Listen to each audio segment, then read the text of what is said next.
Abra sua Bíblia comigo no livro de Tiago. Eu vou ministrar a palavra. Pastor Davis trouxe um desafio ao meu coração.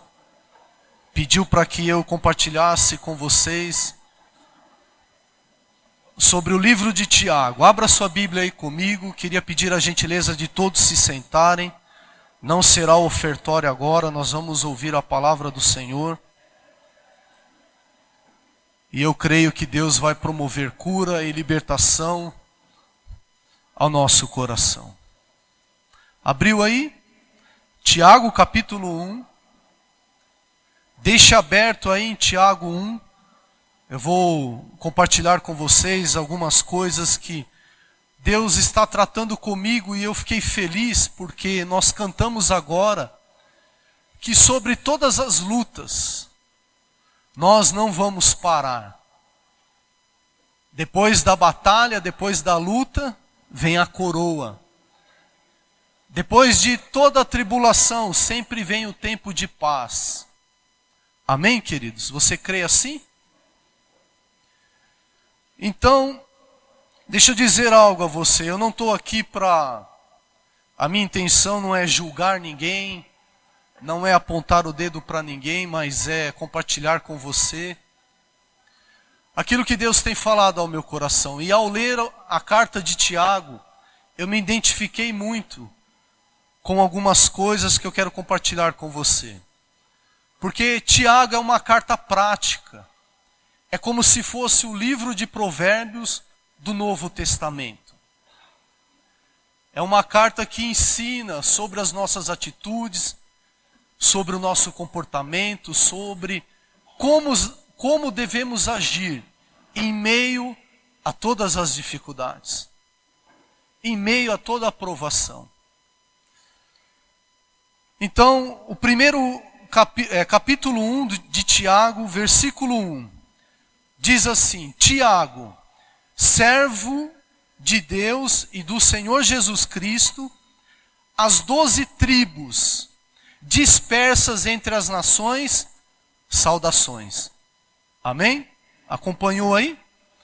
Então, para introduzir, eu quero falar algumas coisas aqui sobre Tiago, e depois nós vamos indo, caminhando e tratando aquilo que Deus quer falar conosco. Deixa eu dizer algo a você. Havia 3 pessoas com o nome de Tiago no Novo Testamento. Havia Tiago, o apóstolo, que ele era apelidado de o maior, para fazer diferença entre o outro Tiago, que tinha um apelido de menor. E esse Tiago era irmão de João o evangelista, filho de Zebedeu e Salomé. Mas esta carta não foi escrita por este Tiago, o apóstolo, porque ele foi morto antes da carta ser escrita.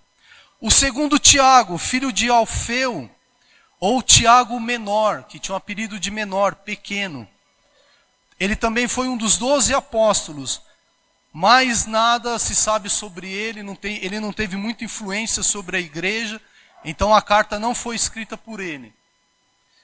O terceiro, Tiago, irmão do Senhor Jesus, filho de Maria e José, e irmão do apóstolo Judas. Este foi o autor desta carta que nós vamos ler hoje, de Tiago. E ele exerceu uma grande influência sobre a igreja na época que ele viveu. E olha, ele se apresenta como Tiago, servo do Senhor. Ele não se apresenta, olha, eu sou irmão do Senhor, eu fui irmão de Jesus. Primeiro ele se apresenta como servo. O Evangelho promoveu em Tiago uma humildade. O Evangelho promoveu em Tiago uma vida de serviço. Ele entendeu qual era o papel dele como cristão na sua época e viveu tudo aquilo que Deus tinha para a vida dele. Ele não creu em Jesus enquanto Jesus estava vivo. Somente depois de Jesus ter passado pela obra da cruz, Tiago, assim, creu em Jesus e começou a servir a Deus. Para quem Tiago escreveu esta carta? Olha que interessante. Esta carta não foi escrita para os ímpios somente, mas ele escreveu às 12 tribos, que nós lemos aqui no versículo 1. As 12 tribos eram os judeus cristãos, que possivelmente se converteram após o Pentecoste e foram dispersos com o martírio de Estevão. Lembram disso que está escrito lá em Atos? Então Tiago começa a escrever a esta igreja. Sabe por quê, irmãos? Ele escreveu a carta a esta igreja. Olha só os problemas que eles passavam. Eles estavam passando por duras provações. Apesar de serem crentes, cristãos, acabar de viver o tempo de Pentecoste, um avivamento, eles estavam enfrentando duras provações. E por causa de tanta dificuldade, por causa de tantas provações, eles se sentiam tentados a pecar, abandonar a sua fé, a esquecer aquilo que eles tinham aprendido, e muitos deles já estavam pecando. Alguns crentes estavam sendo humilhados pelos ricos. Havia acepção de pessoas dentro daquela igreja. E eles não conseguiam viver em harmonia. E começava aquela guerra entre os irmãos. Alguns membros da igreja estavam brigando por causa de posição de liderança. E havia briga entre eles. Para quem ia liderar, esse eu aceito, esse eu não aceito. Havia mais. Alguns crentes não viviam aquilo que eles pregavam. A carta de Tiago parece uma carta dura, uma carta que aponta um monte de falhas, mas é uma carta de amor. Porque Deus corrige aqueles que ama. Deus queria tratar com este povo para que eles continuassem vivendo aquilo que eles experimentaram no dia de Pentecoste, o avivamento. E por causa das dificuldades, eles perderam o brilho, aquele primeiro amor, e começaram a viver aquilo que Deus não tinha para a vida deles. E mais, outros não conseguiam dominar a sua língua, e falavam que não devia, e usavam a boca para julgar, para acusar. Eles duvidavam até de Deus, achavam que Deus trazia sobre eles toda aquela tribulação, que todas as tentações era Deus que estava colocando. E Tiago vai tratando, e outros se afastavam do Senhor. Havia crentes que estavam vivendo em guerra uns contra os outros. Se você ler o capítulo de Tiago, desde o capítulo 1 até o 5, você vai encontrar todas essas coisas. Tudo que eu resumi aqui está na carta de Tiago. Agora a pergunta: lembra os dias de hoje, tudo isso que nós ouvimos aqui? Será que só aqueles irmãos viviam isso? Não se parece conosco todas essas dificuldades? Todos esses problemas que eles viviam? Nós vivemos hoje. Então esta carta é para nós no dia de hoje. Mas deixa eu dizer algo a você. Você não veio aqui para ser acusado. Você veio aqui para entender que em meio a toda dificuldade, todo problema, toda tribulação, Deus ainda continua sonhando com você. Deus ainda continua apostando em você. E Ele não quer que nós praticamos as mesmas coisas que aqueles irmãos estavam praticando antes de serem instruídos. Eu creio que depois deles ouvirem a palavra, houve cura. E eles voltaram a viver aquilo que Deus tinha para eles. A carta de Tiago, desde o capítulo 1 até o 5, a ênfase é nascimento, crescimento e maturidade. Então Tiago entendia que aqueles irmãos tinham nascido de novo, mas que eles precisavam crescer e chegar à maturidade. Eles precisavam se desenvolver. Amém, queridos? Quantos já nasceram aqui? Nasceram de novo? O que Deus espera de nós nesse dia é o crescimento até chegar à maturidade. Deus quer que cresçamos. E o instrumento que Deus usa para gerar em nós o nascimento, produzir o crescimento e conduzir-nos à maturidade é a palavra de Deus. Então relaxe o seu coração. Se alegre nesta manhã, porque o que vai tratar você não sou eu, é a palavra de Deus. É a vontade de Deus. Quantos creem que a vontade de Deus ela é boa, ela é perfeita e ela é agradável? Ainda que você se sinta julgado, ainda que você se sinta confrontado, receba com alegria, porque é a vontade de Deus para a sua vida. Amém? Você crê assim? Então, ao introduzir tudo isso, coloque aí a sua mão no seu coração, as suas duas mãos, e feche os seus olhos. E peça ao Senhor: Pai, fala comigo e comece a tratar da minha vida nesta manhã. Diga: eu quero ouvir a tua palavra, Senhor. Nós vamos ouvir sobre a carta de Tiago e queremos que o Senhor produza cura e libertação. Espírito Santo, vem sobre nós e fala conosco nesta manhã. Vá pedindo ao Senhor: Pai, eu quero ouvir a tua voz. Eu creio que o Senhor vai falar comigo. Eu creio que em meio a toda esta tribulação, a todas as dificuldades, o Senhor quer me levantar, me encorajar para a glória do teu nome. Amém. Você crê que Deus vai falar ao seu coração? Olha aí o versículo 18. Eu quero ler com você rapidinho. Se você for rápido, você me acompanha, ou então anote aí, depois você confira na sua casa.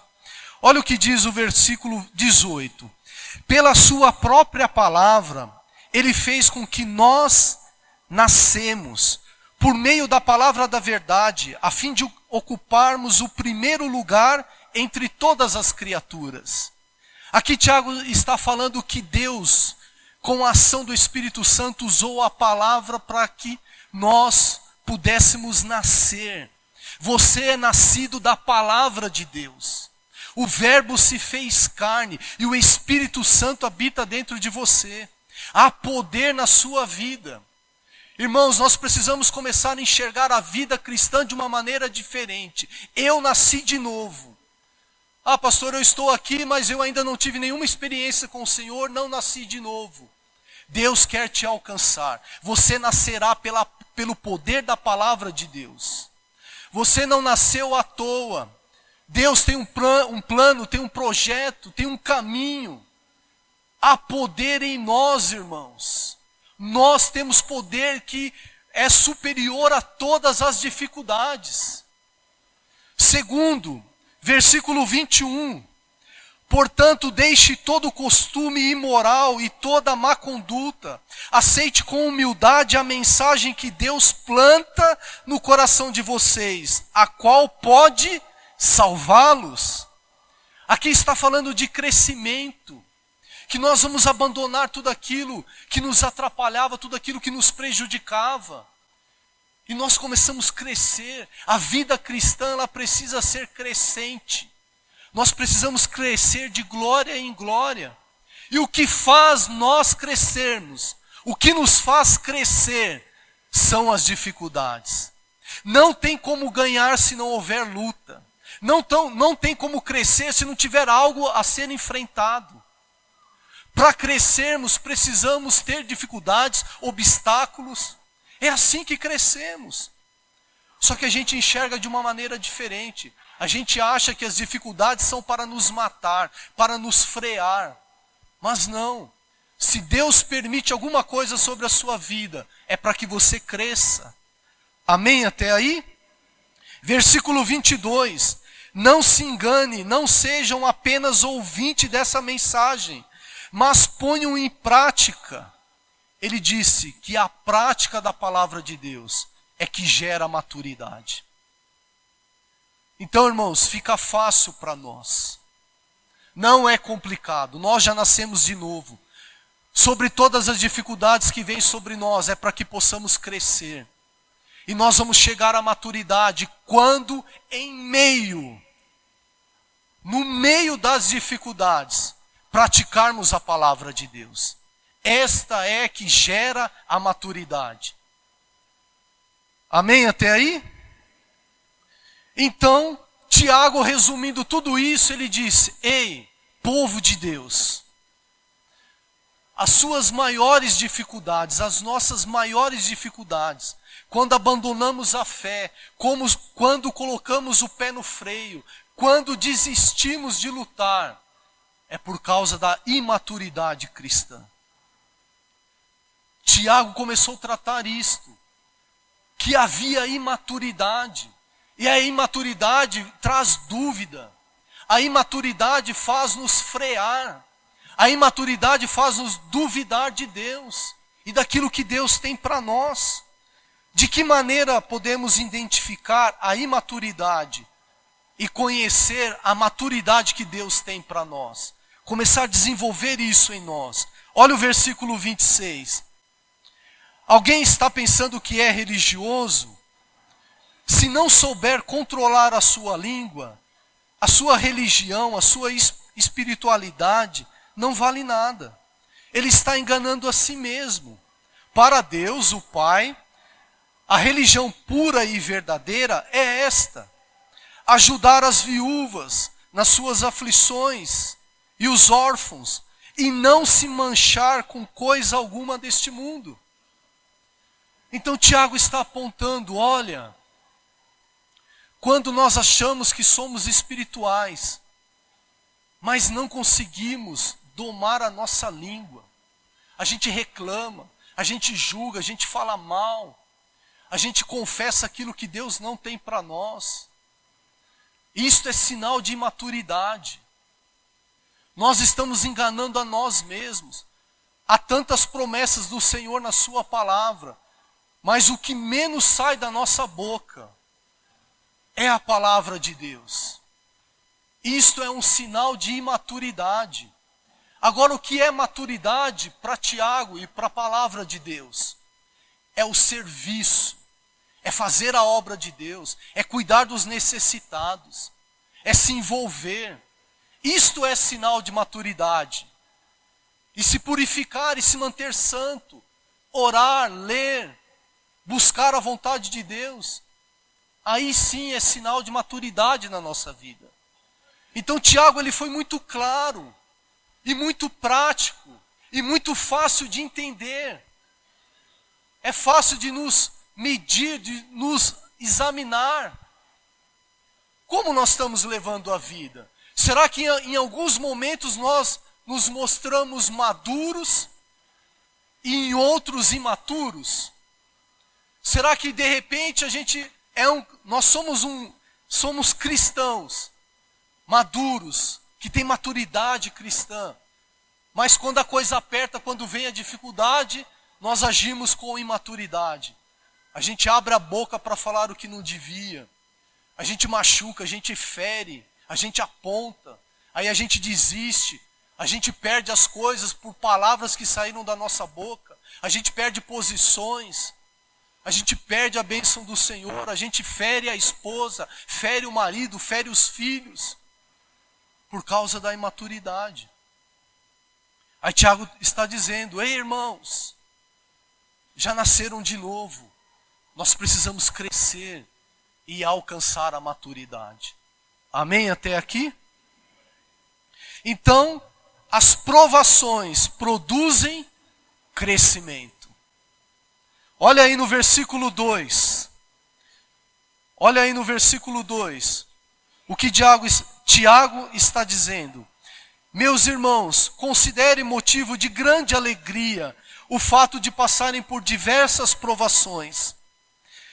Depois, vocês sabem que a prova da sua fé produz perseverança. E a perseverança deve ter ação completa, a fim de que vocês sejam maduros e íntegros, sem que falte a vocês coisa alguma.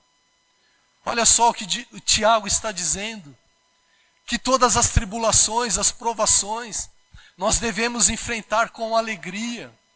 Que tipo de alegria é essa? É ficar dando risada em meio às lutas? Não. É a alegria de ter a certeza que Deus está cuidando de nós, que Deus cuida de você apesar da sua dificuldade. Jesus já nos advertiu.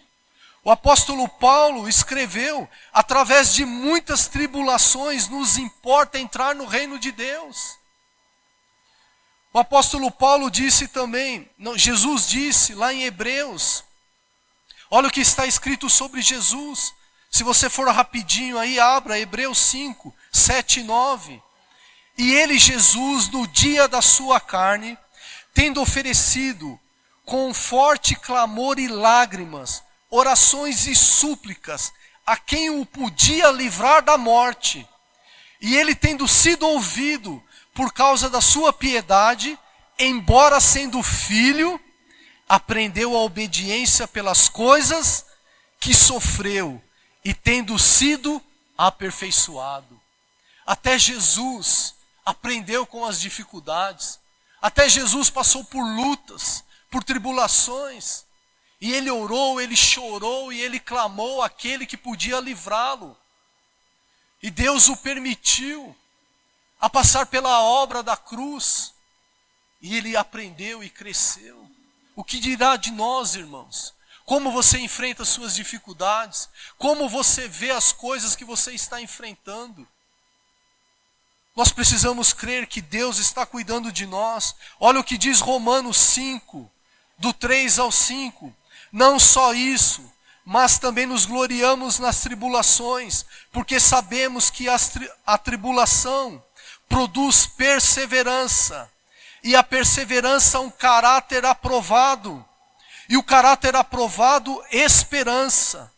E a esperança não nos decepciona, porque Deus derramou o seu amor em nossos corações, por meio do Espírito Santo que nos concedeu. Amém?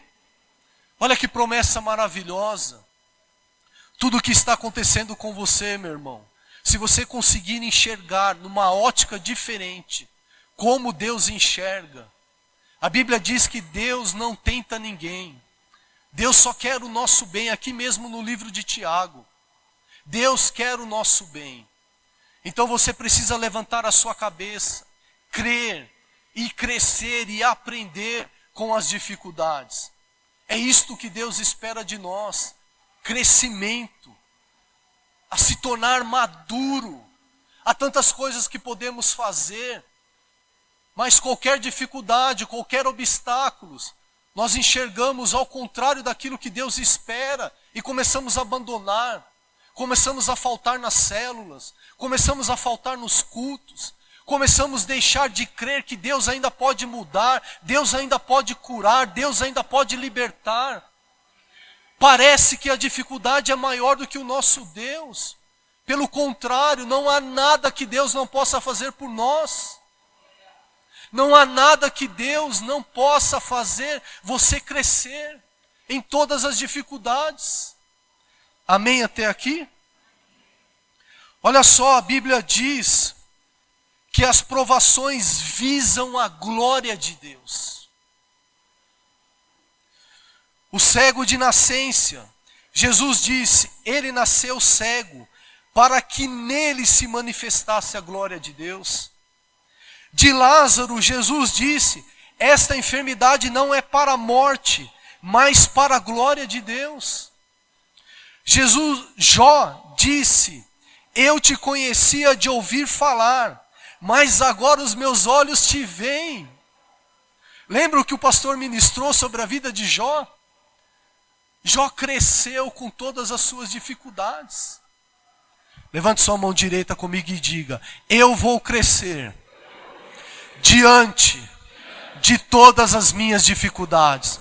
Diga: tudo que eu estou enfrentando é para a glória de Deus. Diga: todas as minhas dificuldades é para a glória de Deus. E aplauda Ele e diga: obrigado, Jesus. Diga: eu serei mais do que vencedor.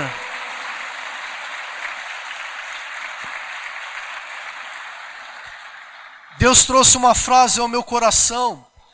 Em meio a todas as dificuldades, em vez de murmurar, reclamar, ficar amargo e de se enfiar numa caverna, nós devemos crescer, levantar a cabeça, enfrentar a dificuldade e continuar buscando a Deus. Amém, queridos? Outro propósito. Quando você tem certeza que Deus está cuidando de você, você consegue se alegrar em meio a todas as dificuldades. Olha o que diz a Bíblia lá em Salmo 37:5. Entrega teu caminho ao Senhor, confia nele e o mais Ele fará. Olha o que diz Jeremias 29:11. Porque eu bem sei os pensamentos que tenho a vosso respeito, diz o Senhor, pensamentos de paz e não de mal, para vos dar o fim que nós esperamos. Então, irmão, em meio às suas dificuldades, se entregue a Deus, entregue a Ele o que você está enfrentando. E diga: Senhor, me ensina o que eu preciso fazer. Tiago nos orienta a pedir sabedoria. Se você tem falta de sabedoria, peça a Deus. Não abra sua boca para reclamar e duvidar do poder de Deus e não julgue ninguém. Somente ore pedindo sabedoria. Senhor, me mostra o que eu preciso fazer, como devo agir. Peça conselho, busque ajuda, envolva os irmãos. Nós estamos em família, aqui há o corpo de Cristo. Na multidão de conselheiros há a verdadeira sabedoria. Não tome nenhuma decisão errada, não se precipite. Mas antes confie que a sua vida está nas mãos de Deus. E você vai crescer e vai caminhar para a maturidade. Amém, queridos? Segundo, a prática da palavra conduz à maturidade. Olha aí o versículo 22. Isso aqui é maravilhoso, irmãos. Versículo 22. Sejam praticantes da palavra e não apenas ouvintes, enganando vocês mesmos. Aquele que ouve a palavra, mas não põe em prática, é semelhante a um homem que olha sua face no espelho, e depois de olhar para si mesmo, sai logo e esquece a sua aparência. Mas o homem que observa atentamente a lei perfeita, que traz a liberdade, e persevera na prática desta lei, não esquecendo o que ouviu, mas praticando, será feliz naquilo que fizer. Olha, irmãos, que maravilhoso esse texto. Poderíamos parar aqui já está resolvido o nosso problema. E Tiago aqui, ele compara a palavra de Deus com o espelho. Que assim como nós usamos o espelho para ver se estamos bonitos, para ver se está... Irmãos, lá em casa, cada cômodo tem um espelho. Das minhas filhas, cada uma tem um espelho. Mas elas querem se olhar no espelho do meu quarto, porque ele é maior. Elas querem se ver por inteira no espelho. Irmãos, haja tempo para ficar na frente do espelho. Eu não sei que tanto elas arrumam. Um fiozinho que está fora do lugar, elas ficam arrumando. Nós temos que começar a nos preparar 6 horas da manhã para chegar aqui na igreja às 8. E gosta de ficar em frente ao espelho. O que Tiago está querendo dizer? Que o espelho é um autoexame. Ele compara a palavra de Deus com o espelho. Quantos gastam muito tempo aqui em frente ao espelho? As mulheres são a maioria. E fica se examinando. E se olhando, e vendo se tem algo errado. vendo que pode arrumar, se a roupa está legal, se a aparência está legal. Mas o que o Tiago está escrevendo aqui, assim como você gasta tempo em frente ao espelho para olhar a sua aparência, o seu físico, assim é aquele que olha para a palavra e não põe em prática. Logo ele se esquece do que viu. Logo ele esquece como é a sua aparência. Nós precisamos olhar a Bíblia e fazer um autoexame, uma autochecagem. Como nós estamos? Como estamos vivendo a vida cristã? Era disso que Tiago estava falando. Aquele que olha, aquele que medita, aquele que gasta tempo, aquele que se autoexamina e começa a praticar, este sim será bem-aventurado naquilo que ele fizer. Ele vai ter bom êxito. Nós não somos poupados das tribulações. Nós somos poupados em meio às tribulações. E o que vai nos garantir a vitória em meio às dificuldades é a prática da palavra. Olha o que diz aqui em Hebreus 4:12. Porque a palavra de Deus ela é viva e eficaz, mais penetrante do que espada alguma de 2 gumes. Penetra até a divisão da alma e do espírito, das juntas e medulas. E ela é apta para discernir os pensamentos e intenções do coração. Quem pode tratar você? A palavra de Deus. Quem pode te convencer que você está certo ou errado? A palavra de Deus. Quem pode mostrar onde você precisa de cura? A palavra de Deus. Quem pode te mostrar o caminho que você deve andar? A palavra de Deus. Então nós precisamos gastar tempo com a palavra do Senhor. Aí Tiago, aqui ele resume o que ele escreveu nesse versículo e ele diz que tem vários tipos de pessoas, que como elas se comportam em frente ao espelho. Eu anotei aqui, olhar apenas de relance no espelho. Teve uma vez, irmãos, que eu acordei atrasado e eu fui lá, tomei banho rapidinho, escovei o dente, coloquei a roupa, eu esqueci de olhar no espelho. Eu cheguei lá na Vetnil, naquela época eu tinha um pouco mais de cabelo. Aí eu cheguei lá, o pessoal olhou para mim e falou, nossa, que penteado é esse? Aí eu gelei, né? Falei, vixe. Quando eu fui ver, eu não tinha penteado o cabelo. O pouco que eu tinha, eu não tinha penteado. Estava tudo bagunçado.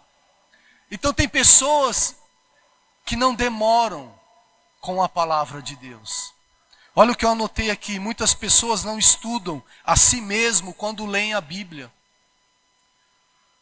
Muitas pessoas leem a Bíblia todo dia, mas não observam, não meditam, não perguntam para Deus. Senhor, fala comigo. Muitos leem por desencargo de consciência, mas não ficam chocados. Não percebem que não estão praticando aquilo que leem. Leem para os outros, leem para pregar numa célula, mas não lê para si mesmo. Outros esquecem o que vê no espelho. Muitas vezes lemos a Bíblia desatentamente, que nem conseguimos perceber quem nós somos. Sabe quando você olha no espelho e não se enxerga? Não vê o que precisa ser mudado? Assim é quando nós lemos a palavra de qualquer maneira.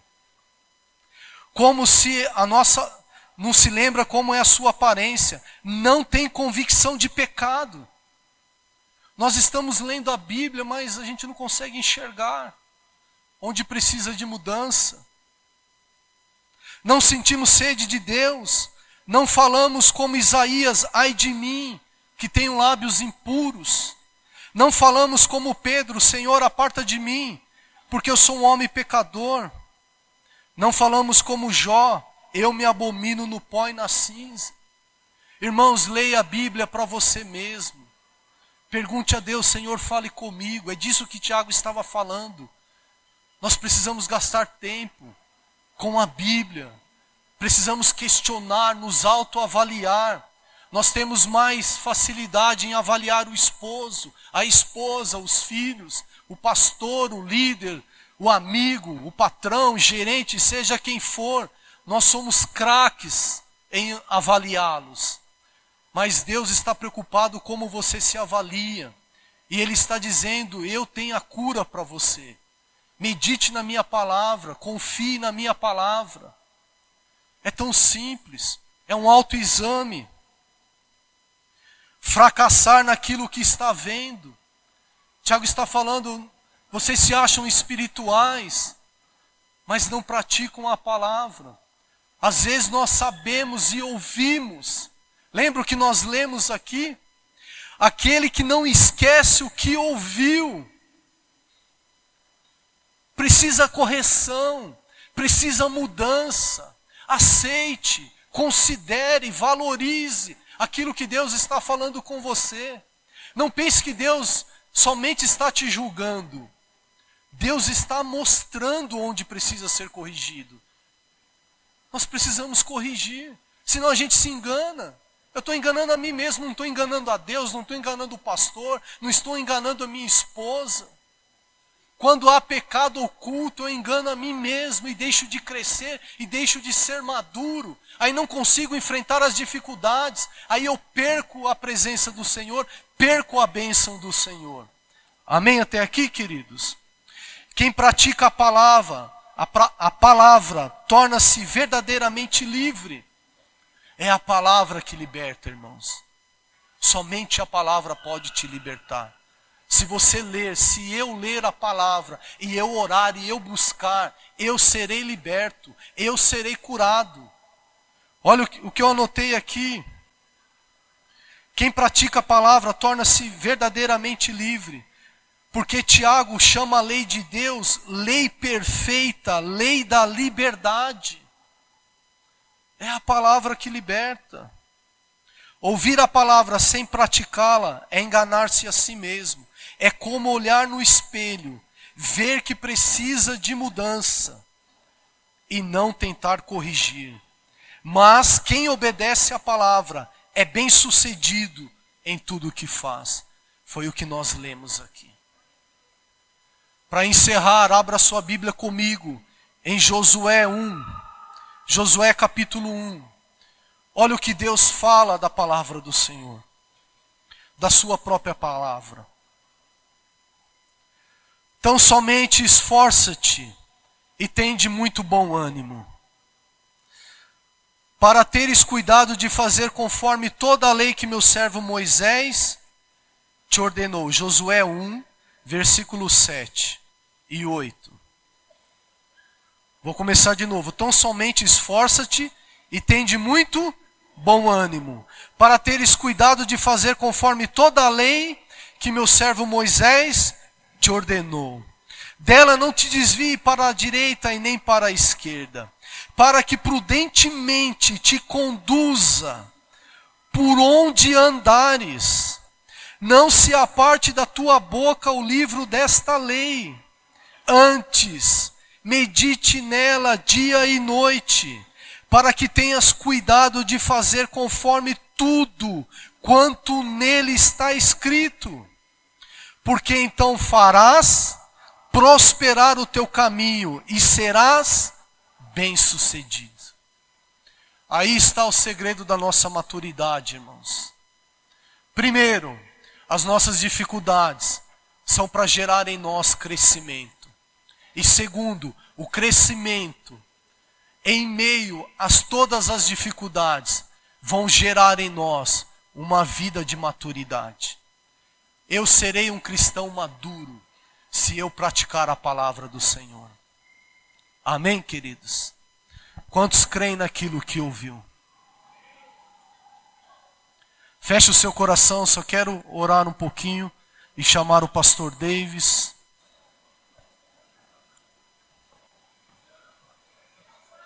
Feche os olhos. O que eu falei? É só para ver se vocês estavam prestando atenção. Feche os seus olhos, irmãos.